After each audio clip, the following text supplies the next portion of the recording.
So this has actually been something I've seen not only on Instagram, but actually on Facebook as well. And it's like, I think it's the on this day thing, but I love on this day. It's almost like when people come at social media, it's usually in the context of social media is bad and all of these negative things about social media.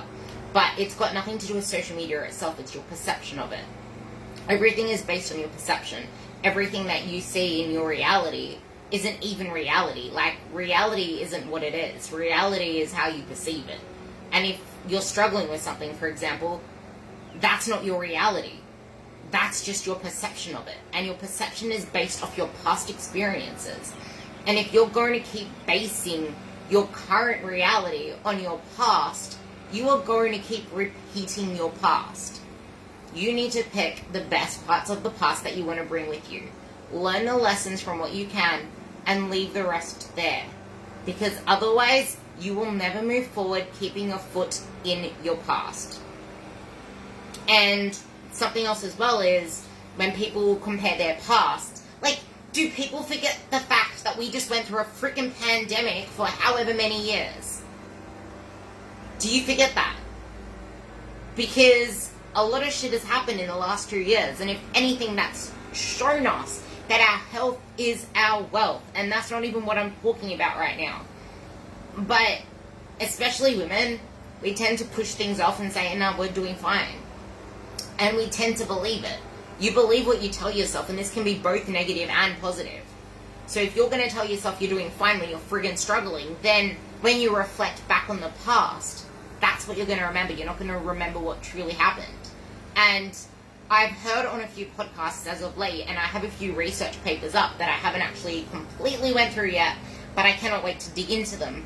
But our memories of the past are not even true. Because things that have happened since our past skew our remembrance of our memories. Even in photos. Like when people look at photos of, for example, I saw someone talk about when she was like 46 kilos.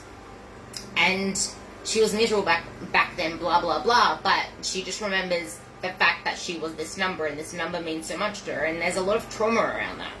And we're working through that. But the thing is, reality isn't what it is. The world isn't as it is, it's how you see it. And the topic of this live, this thing, is because I'm seeing it everywhere, and I saw it this morning, but I properly actually read the caption within my inner circle as well. And it's like, you can compare yourself to the past, that's great. But never compare yourself to the past and let that minimize who you are right now. Because you don't give yourself any credit any time along the journey, so why would you ever even want to look at a point in the past? Everyone is so easy to bash themselves up again, like for what they're not good at, for what they're failing at, for where they're not yet, for how far they have to go. You will never get there. You will never get there if you are always waiting for there. Because where the fuck is there? There never comes. It literally doesn't. The one thing that will never, ever, ever come, no matter how hard you try, is tomorrow. Because tomorrow is the next day. Tomorrow never comes. You are not in control of that. You're in control of the now. And if you're always anxious, if you're always overwhelmed, that's because there's no action happening. So if you're living in the future, there is no action happening there. So you're going to be anxious about it. Like, it's great to have the plan for the future.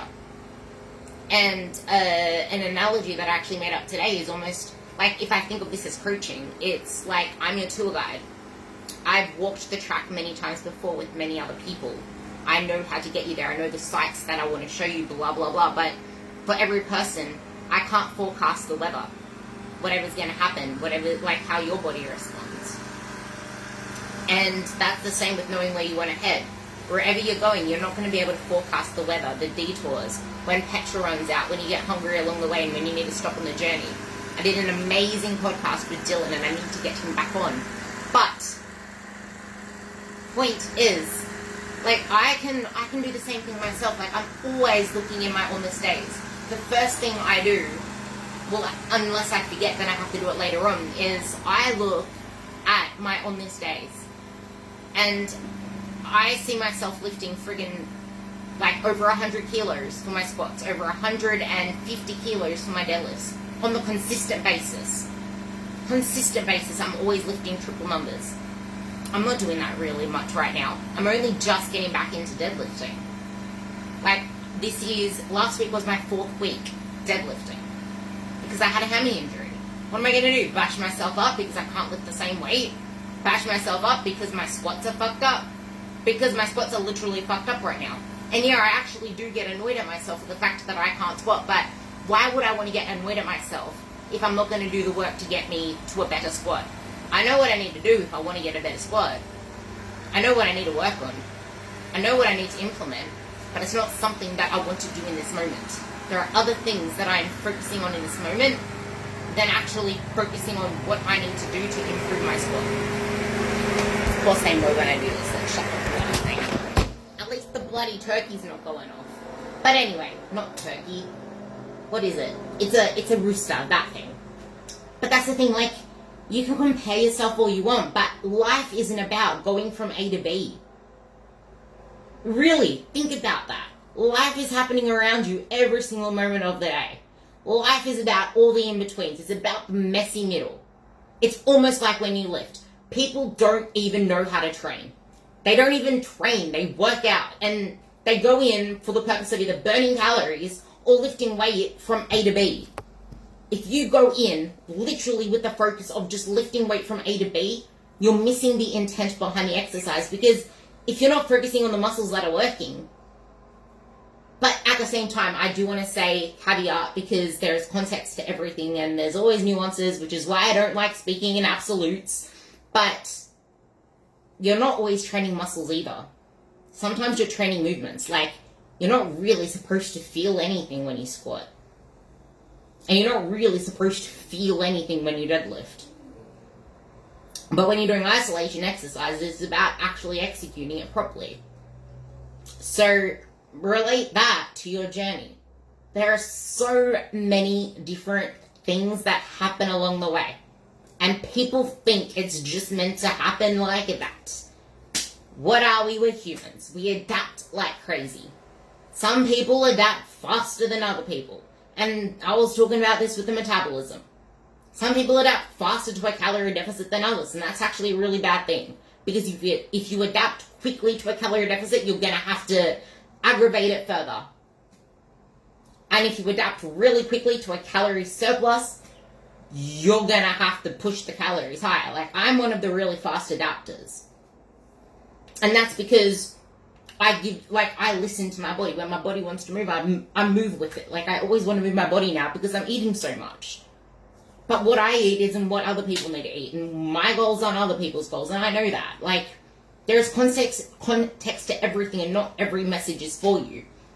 But if you're active, if you're on your feet every single day, if you're training hard to get muscles, for example, like, most people in my sphere, most people that I talk to are people that actually want to build their body, sculpt their body, look lean and toned and get rid of their fat, blah, blah, blah.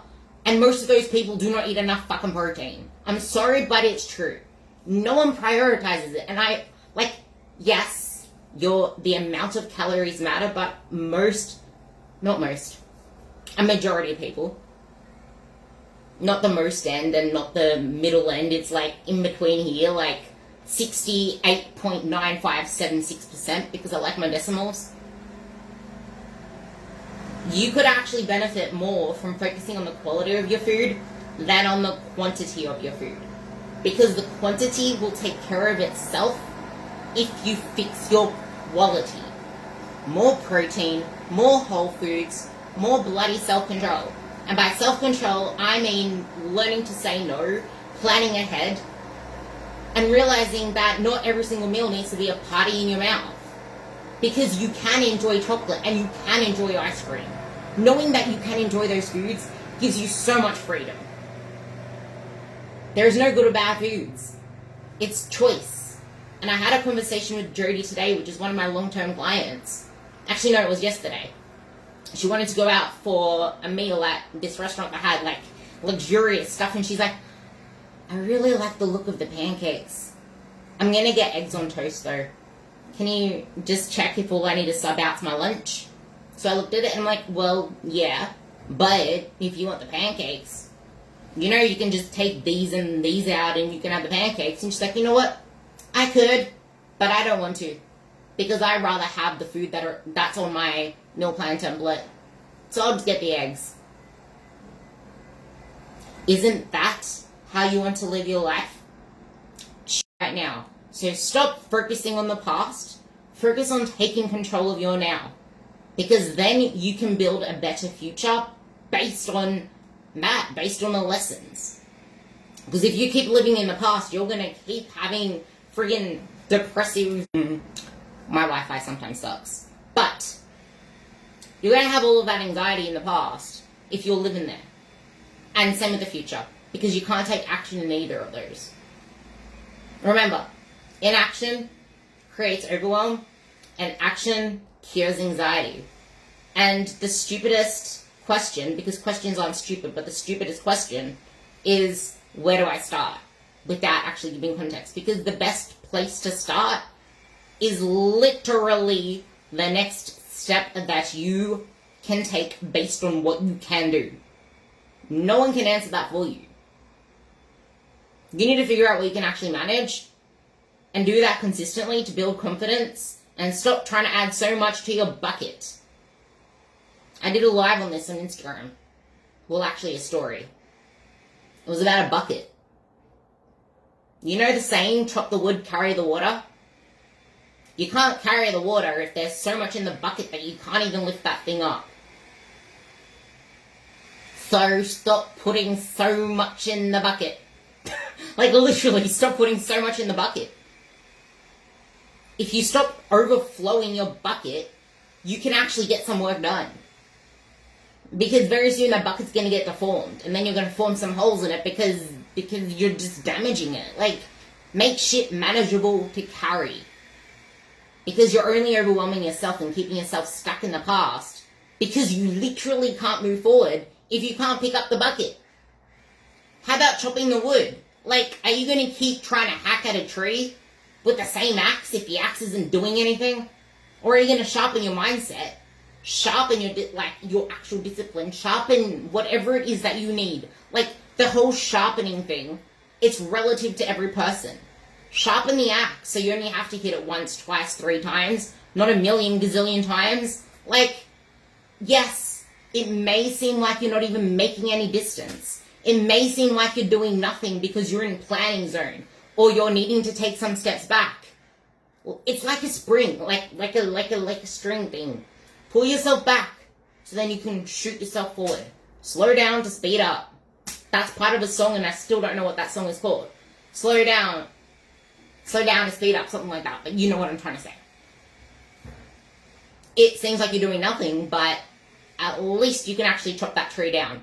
And then you can start chopping the wood, carrying the water. But too many of you just want to see tangible, physical differences. Because all you give a shit about is the quick fix. Where has that got you so far? All it takes is commitment to the right path. And then you can stop struggling and feeling like shit and depleted and defeated and like you can't stay consistent. Because how the fuck can you stay consistent with something that isn't even in your reach?